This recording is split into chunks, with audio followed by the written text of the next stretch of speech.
Obviously, you have some returning parts from last season, players ready to take the next step, I think, in terms of bigger roles. So what is it about this team that has you excited heading into the 2014-2015 season? We lost our bigger post players, so we're kind of transitioning our offense from more set plays to more transition the ball, run the floor, because we have a lot of speed. So I'm excited to see how that pans out and how that affects our season as a whole. You guys had some close games against good competition, a 4-point loss to Norwell, quality season. So how do you build off that? I think learning from our mistakes and learning that you have to play every single quarter. I mean, granted, Norwell's a great team and Leo's a great team. We lost to them by 3, and we play some really good teams, and figuring out their little nooks and crannies are going to give us a lot more advantage, which they will also have for us, but I think that we need to work hard every minute of the game. For this Columbia City team, what did you notice about this team in the off-season and then here early, kind of, and getting ready for the season that has you excited?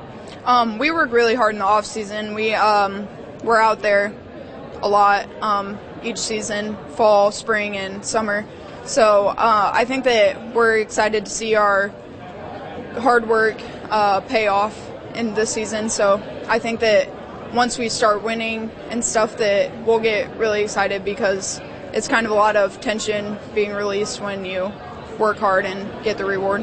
What have you noticed about this team? What are going to be some of the differences that I guess the Columbia City fan would notice from last year to this year? I think our offense is going to be significantly different. We don't have a big in the middle anymore, no person with their back to the basket, so we're going to rely on speed and tenacity and running the ball more. What's the focus when practice really gets underway on Monday? What's going to be the number one focus of this Columbia City program? It'll be on fundamentals, as always. Ball handling, dribbling, defensive intensity, shooting the basketball. Just back to the basics, as always, and then we'll just implement the offenses as we go. Who are going to be some of the players that are going to be stepping up into a bigger role this year for the Eagles?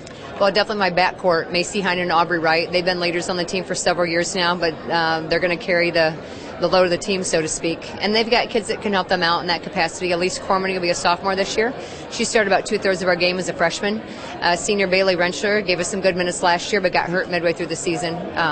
Chelsea Pettigrew as a sophomore gave us good minutes during varsity time last year as well. What do you think you can take away from that last year experience, or these girls can take away from last year's experience that they can apply this year to take another step? I think we beat some teams last year that people thought we were not going to beat, and some teams that people thought were going to blow us away, like Norwell. We competed and only lost to 4 during the regular season and went to the sectional finals against them. So we've got a lot of growing to do, so to speak. But I think that our kids learned last year that they can compete with some of the powerhouse teams in the area and find a way to beat them.